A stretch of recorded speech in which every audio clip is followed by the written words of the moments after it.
Something about film is different. It has a texture. From lens to camera, falling off around the edges of the film, to have the vignette, how it captures the light. Yes, you can get into the tools that we have to create that from digital capture, but it's not the same as capturing in film, especially 65, because the grain structure is different, the images look different, you know, it's something very unique. For Oppenheimer, the filmmakers used film as their tool of choice. My name is Hoyte van Hoytema. I'm the cinematographer of Oppenheimer. We've done 4 films together now, and every film brings a tremendous amount of challenges with it. Chris had written into the script the cues for black and white and color. He thought it was a good idea to use it sort of to distinguish 2 different storylines in it. It started with having to ask Kodak and seeing if they were able to manufacture it. Of course, a very big ask from Photocam. You'll find a lot of souls and a lot of spirits that are extremely willing to go the extra mile in order to do new things.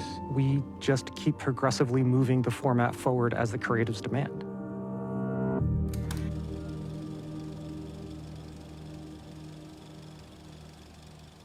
On Oppenheimer, what Nolan wanted to do with 65mm and black and white hadn't ever really been done before. It was a long process in a way, not as easy as we thought it would be, you know.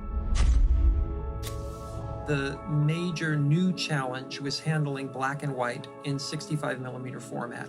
Now, black and white in 65mm hadn't been manufactured in decades. Kodak had to figure out how to make it. It involved working with our lab engineers on processing that product. The introduction of the black and white photography, we all knew it was going to be a challenge and potentially gorgeous. And one of the things that we have is a laboratory, a film lab, that we can develop and promote and keep the ball rolling.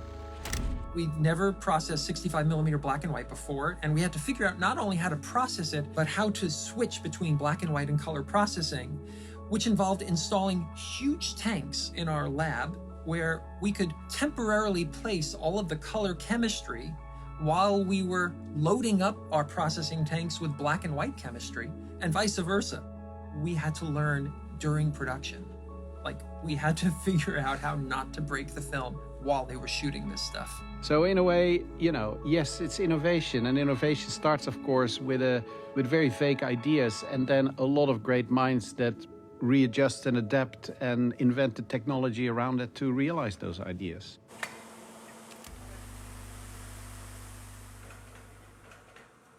Our guiding objective was to give people a chance to see the film without any sort of digital filter in place. During production, that meant printing everything they shot. After the edit, we have to cut each section and then glue it together. Final prints are made from the assembled sections. That's when Hoyte and Kristen, the lab color timer, work together to perfect the color of every shot. That's where we start, every day, for months. I mean, Nolan's films are always like epic, like everything, every part of the process always seems to be so epic. He's always wanting to try new things and push the lab into trying things when we say we can't do them. He says, sure you can, and he's always right. We needed to finish this film on film. That required cutting the film together, where you actually have to frame accurately with a scissor, cut the film. There's literally a handful of people in the world who still cut negative. And one of them specializes in 65mm. Her name is Simone Appleby, and we bring her over from Paris every time we're doing a 65mm project. Basically, you take the negative and you cut it to the director's vision. And you do that by means of an EDL, which is a list that comes out of the Avid, which just gives you every single shot. And then you have a work print, which is the print version of this, and you roll the negative against the print, and your last visual reference is a QuickTime with the key numbers written on it as well. It's a 3-hour movie, so there's a lot of shots. There's over 3,000 shots in there, so that obviously takes time because it means that there's some short takes and it's cutting dialogue, so that takes more time and you have to be very careful. I don't just do neg cutting, of course, but yes, it's fun to do a 65mm neg cut, for sure. If you see Oppenheimer in IMAX 70mm film, you're replicating the experience that Chris and Hoyte had when they first viewed and fell in love with the film. We believe that in the analog way, and staying in the analog way, we maintain the highest, resolution possible. We want as many people to see this on film as possible. And then, of course, we want as many people to see it who can't see it on film, who don't have the access to a venue to see it on film, to be able to see the best possible representation of the movie in a digital environment. We were able to manipulate the images and make them to look exactly how Hoyte and Christopher intended for them to look on film. On the final tweaks, we had to split screen the image between a digital and a film in the screen and match the film identical throughout from reel one all the way to the end. You keep the integrity of the film in both medias to look about the same.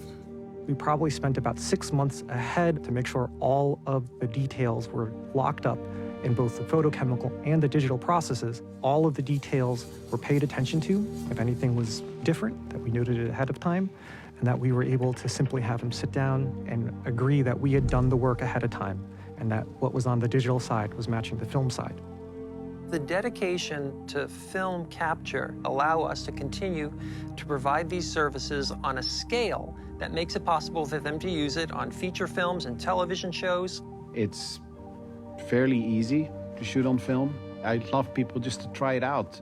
Film is extremely tolerant, very rewarding process. It is not at all as intimidating as a lot of people think. It's almost native to the format that it has this ability to pull a little bit respect out of the people that are surrounding the camera and rely on the film to sort of capture not only what you physically see, but also captures the energy that is put into it and the love that is put into it.